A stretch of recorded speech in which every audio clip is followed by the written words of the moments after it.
So nice to meet you, and thank you for accepting our interviews. And You're can welcome. you, yes, and can you introduce yourself a Sure. little bit? Thank you. So my name is Kayvon Mirza, and I'm an adjunct professor here at Rennes School of Business.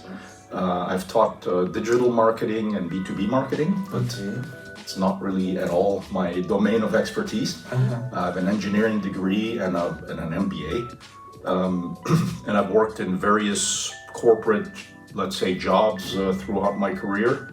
And as of 2007, I founded a startup company, a technology startup company with a partner and some investors called OptInvent. Oh, that's amazing, Professor. But we have like a small question. How can you start one startup? Because I think that it's very hard, that thing, you know. It's not hard to start a It's not startup, hard to start. actually. Okay. It's hard to maintain. To maintain. So anybody can register a company and have a startup and maybe have a few friends that want to work with them. Okay. But the difficult part is making sure that this startup is relevant, that it's bringing in money, it's generating That's true. cash and growing. This is the hard part. Okay. Yeah, and if you could go back in time, what's one thing you would do differently when starting out your business? What's one thing I would do differently? It's a good question. I would say that we started a little bit, not hastily, but we didn't have any customers. Customers. Right. So we had to start and go and negotiate, and it would have been, I think, what I would have done differently, because we actually spun off of Yeah, of a course. bigger company. Okay. Okay. Initially, we were part of a larger company, and I think I would have probably stayed there longer and tried to have an established customer base before starting off. That way, we immediately could have revenues, had active projects, and could generate revenues and be doing something other than just setting up. Yeah. Yeah, that's Yeah. true. Well, I'm thinking, your startup, what's about? Because we don't know like a lot of your Okay, startups. so it's a bit of a niche. So Okay. we work on optical components. Optical components, okay. And these are optical components that go into smart glasses or augmented reality glasses. And in particular, we're working on what's called the waveguide technology. It's a piece of hardware. It's a physical piece Okay. that basically projects the image into the eye, or let's say guides the light. It's called a light guide, and brings the virtual image into the eye so that you have like a virtual screen that's floating in front of you for augmented reality applications. Like, okay. It's similar to the Apple Vision Pro, or it's different from It's the reality? different. It's different. So the Apple Vision Pro is not a true augmented reality device in the sense that it's called pass-through. It's bringing in the outside world through a camera. Yeah, that's It's true. not transparent in the sense of the optics that you can actually see through. Okay. What we do is that, in fact, so the optics that we provide, they're actually really see-through, so you see the real world. It's not coming through a camera, and you can still see the image at the same time. Like the Ray-Ban glasses? The Ray-Ban glasses don't have a display, Oh. so Okay. it's just a camera, a microphone, some AI, etc. But there's no display feature. It's more like more akin to Google Glass Google Glass. yeah. or the Microsoft HoloLens. Ah, Those are much closer to what we're doing. Although what we're trying to do is a little bit different in the sense that we want to make something look like real glasses. Okay. Okay, so people can actually wear them and not look very strange and have strange, heavy things on their face. Okay. Oh, well, Professor, what are some key skills that schools don't teach you about this business sector? Because in fact, I think it's very complicated, like for students to know how to give the first steps here in the business. Yeah, I mean, yes, I think it's not something you can learn in school necessarily. It comes from experience. I would say, I'm sure there are students that are very clever that can have great ideas and that can start a business, but there's a lot of little tricks, little details that you need experience. You need to have, encountered the problem before to know how to solve it, how to position yourself, how to negotiate with customers, how to kind of it's almost like a game of chess, yeah? Yeah. And I think that it's not something you can necessarily learn in school. You have to live it, you have to make mistakes, okay? You have to make mistakes, you have to learn from those mistakes, and I would say the best tool is experience. It's experience. That having been said, it's still a different thing. You know, running a startup company, it's not like you can just have a corporate job and immediately be qualified. No, you still need to learn a lot of things. There's a lot of new things that you're going to face. Yeah. But again, it's a lot of life experience that you've had dealing with people, dealing with situations that are going to help you. Oh wow, okay. Yeah, that's hard. Like, this is gonna be so hard. Like, you have to learn from the mistake. Yes, correct. Yeah. So, like, how important is communication in business? As you mentioned, like, you have to deal with people. Yes. Yes. So, like, how is it important? And have you have any tips for like improving it? Sure. So communication is extremely important. I would say it's probably on the top of the list. My rule of thumb is communicate with your team as transparently as possible. Give them the good news, but also give them the bad news. They should feel like they're really part of the company. Don't hide information, don't hoard information. That just creates an environment of mistrust. So with your team, tell them everything. You know, even if it's bad news, lay your cards on the table. With the customer, choose what you tell them, right? You don't have to tell them everything. You should not lie, but you don't have to volunteer information that they're not necessarily asking for. You have to be honest. Again, it's about trust. Trust with your team, trust with your customers. The only way to build trust is to be honest, right? Yeah, that's true. But you can still be honest and not say everything, right? So you have to kind of pick and choose what you communicate externally. Like, can you take a example why you shouldn't, what you shouldn't? You shouldn't sometimes give too many details about what you're doing, even though as engineers, because that's what we are, I'm an engineer, all the team members are engineers, we like to talk about what we do. And sometimes you give too much details to the customer, details that they might not understand or that might scare them. Okay, maybe they think, wow, this is so super complicated, they're never going to succeed. No, you have to give them, I'm not saying sugarcoat everything, but just be positive that you're working on it, you're going to solve the issues, but maybe not enter into the finer details of everything.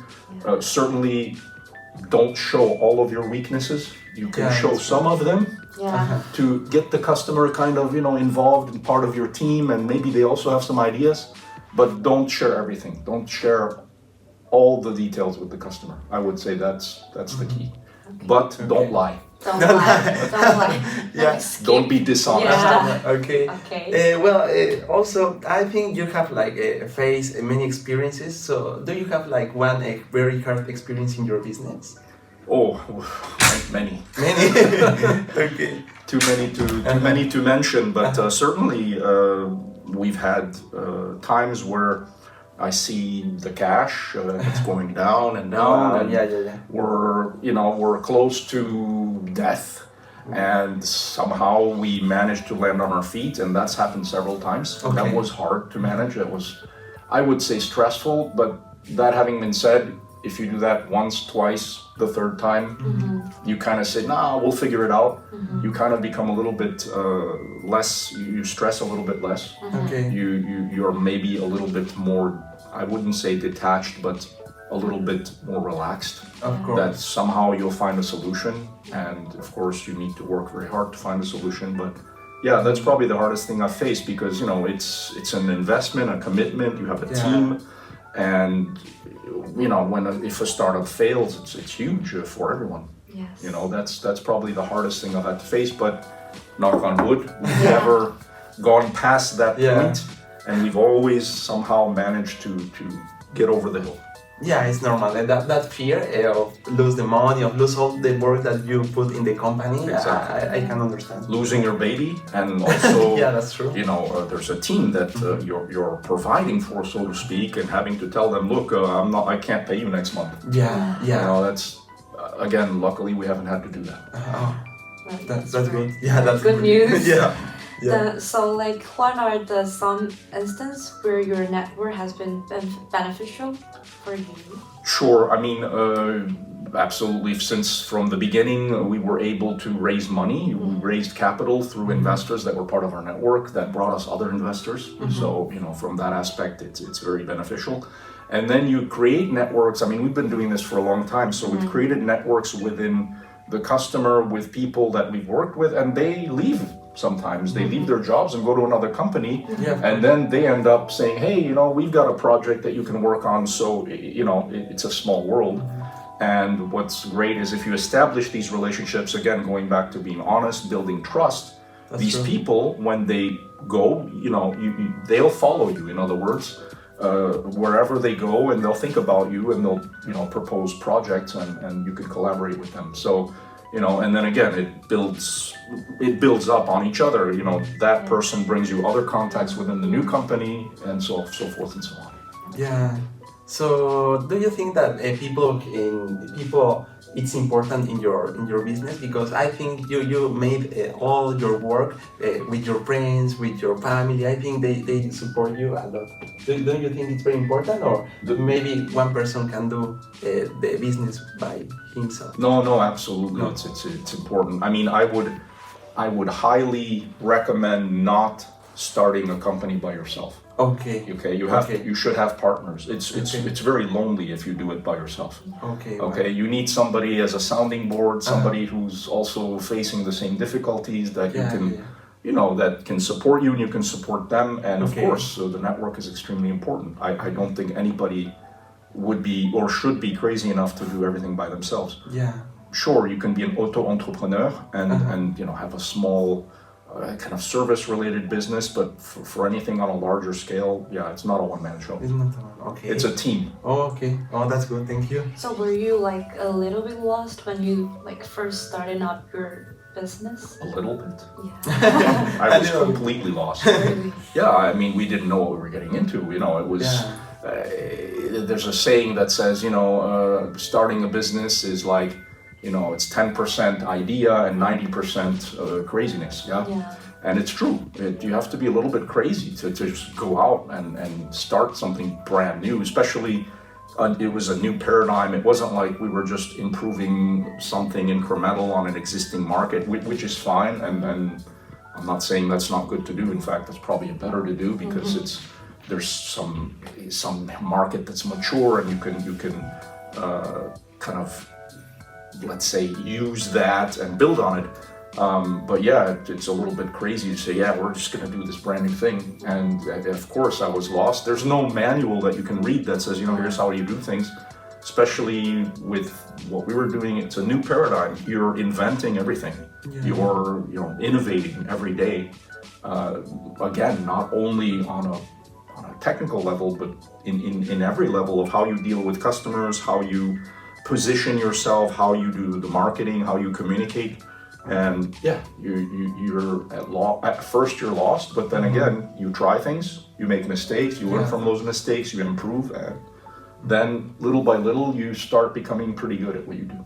Okay. Well, we have another question. If you have to give one advice for students, the most important advice, which one will be? You mean for students that want to start something? Like a business. Wait until you have more experience. Okay. Again, I remember maybe students now are much more clever than I was, but when I was graduating from university, I had no clue about how the world worked, how business worked, and it's stuff that you accumulate through experience. Again, I don't want to discourage anybody, but I would say wait until you're confident enough that you can take on some of these challenges. As a young person, I think the advantage is that you're more open. You're starting from a clean slate, and maybe you might be less stressed. You don't have a family. You don't have kids to worry about. So that's a plus. But you're also a bit naive. Okay. And in front of you have some pretty sly foxes that are experienced and that could manipulate you. So again, I'm sure there's people who are super clever and can see through that, but it comes from experience, and it's not something that you should take lightly and just say, okay, now I have this awesome degree, I know everything. Be a bit more I'm not going to say humble, but be a bit more realistic, and make sure that you have the experience that's necessary and you've lived through things enough to be able to take on this new challenge. Okay, and it's because it's hard. It's hard. There's a lot of difficulties. There's a lot of stuff that again you're going to be facing that you've never learned in school. Yeah, that's true. No marketing course or business course is going to teach you the real stuff on how things work. I mean, of course, we teach you tools, we give you tools and frameworks, but you know, some of those tools and frameworks are completely useless in the real world. Of course. Okay, it's all theory, and things evolve very fast. So, the single bit of advice I'd give is make sure you're confident enough in your experience to start something. So to have some experience, like maybe like to have some internship. To have an internship, to have your first job. Okay, at least, right? Work in some kind of corporate world. Learn the market that you want to start your business in, because you know, right out of school, it's you don't know much. Okay, you've learned a lot of theoretical stuff, but actually doing it is what's important. And what was I going to say? Yeah, internships are absolutely important, but I don't think that's enough. I wouldn't say, after an internship, you're an awesome entrepreneur. I'd say it comes from probably years of experience, of actually doing stuff, facing difficulties. And again, it's different in the corporate world or whatever, but and again, you're not alone, right? I mean, if you were alone, if it's a one-man business, sure, but if you're starting a new business and you have a team, you're responsible for that team. You shouldn't take it lightly, okay? It's not just your little adventure, it's also their little adventure, it's also their life. Yeah, sure. Okay, so you have to make sure that you take things very seriously in that regard. Okay. Yeah, like I have a personal question, is like how and when did you like make up your mind you have to start up a business? Okay, well, just before I answer that, going back to the previous question, we've all seen examples of, you know, Mark Zuckerberg dropping out of Harvard, starting a business and becoming multi-billionaires. That's one in a billion, right? That's the exception to the rule. That's not the norm. Okay. So again, we see these people and we're like, sure, you know, these people started their business right out of school. They even dropped out of school. They just got lucky, right? You know, Zuckerberg started Facebook as a kind of, you know, a university project, and it took off. But you know, I don't think he had any clue on how to manage that as a business, and you know, how to generate advertising revenues from a social network. That just came when he was surrounded by other people. Okay, he himself had the idea of having a Facebook with pictures of people, and right. So again, look at those people as the exception to the rule, not the norm itself. Not the normal scenario. No, it's not the normal scenario. Okay. You could be one of those people, and I'd be more than happy for you. But thank you. Chances are no. There's only one Mark Zuckerberg, one Steve Jobs. Steve Jobs. Right? Yeah, that's true. And again, some of the very successful, you know, business people or you know, heads of companies, you know, have had. Look at Jensen Huang. Right? He's that guy. I've actually met him back in the day when we were working at HP, and he was pitching his graphics cards. He worked hard. He got to where he is today through experience and years of hard work. It's not like he dropped out of school and said, I have this great idea and I'm going to raise, you know, $100 million. And so that's the norm, actually. Yeah, that's the normal. They work hard before. Yeah. They work hard before, they have plenty of experience. And, you know. People only see the success part? I think people see the hype.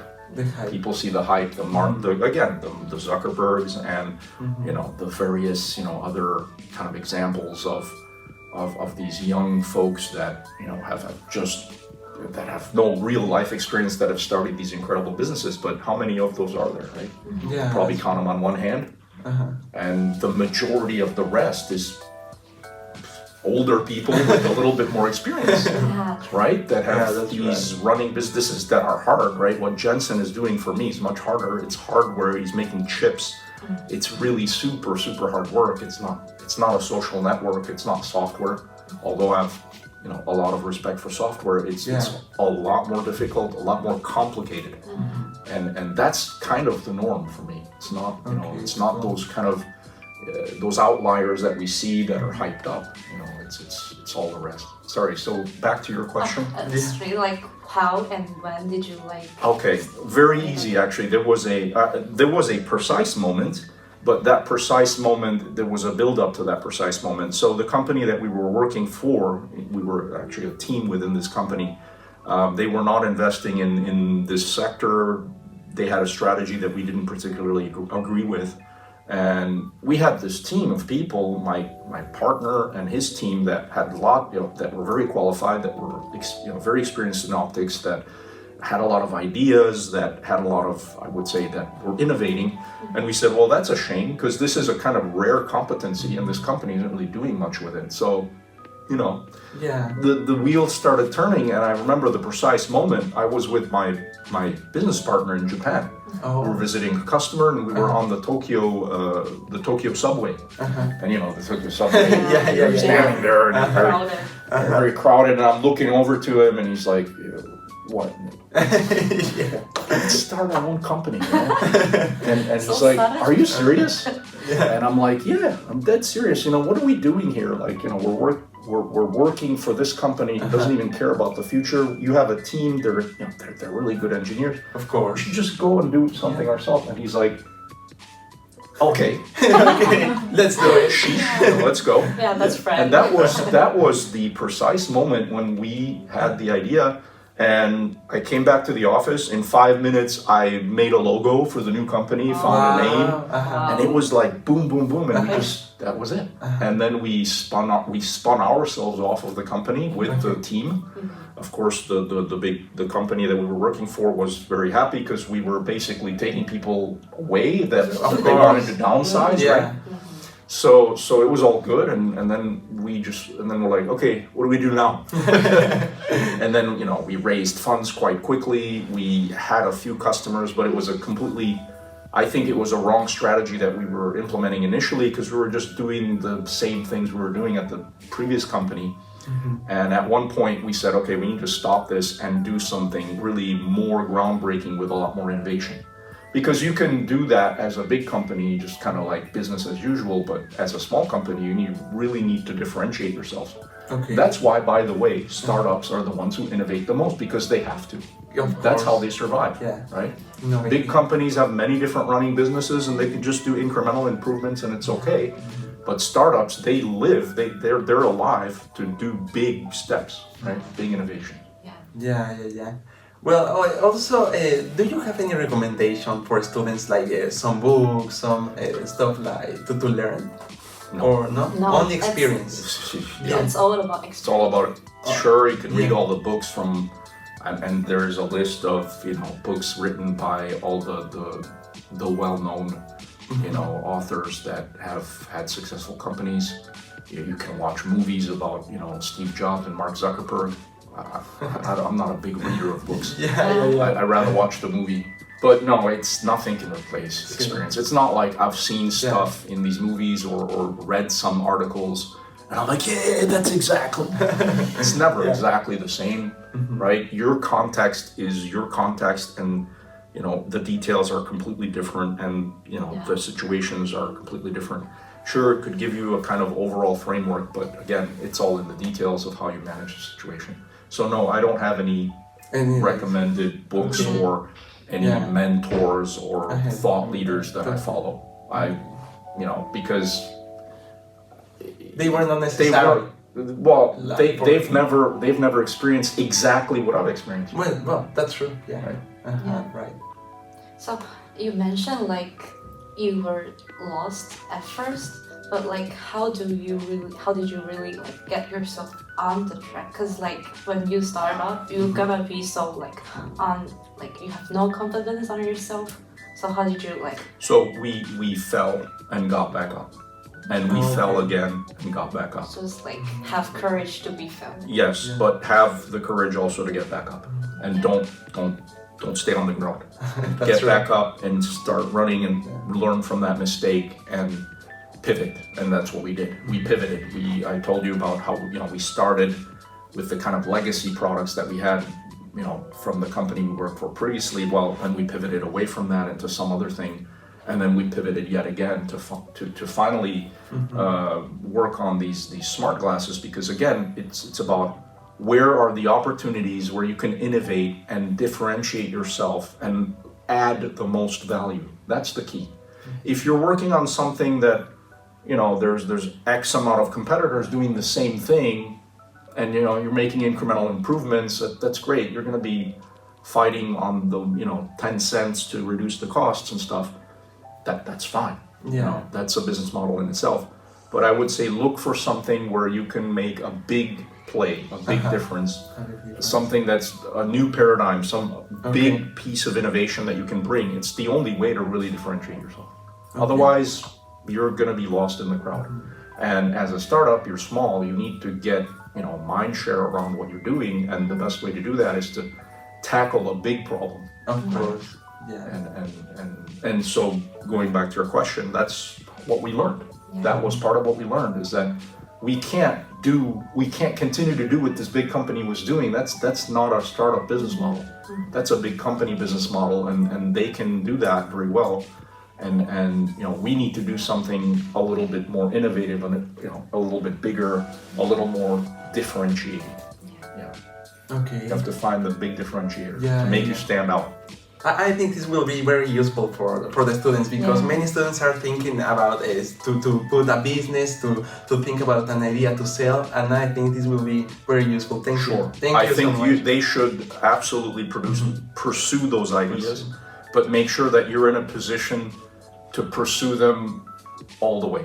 All the way. Okay? It's not starting up a company is easy. Making it last is the key.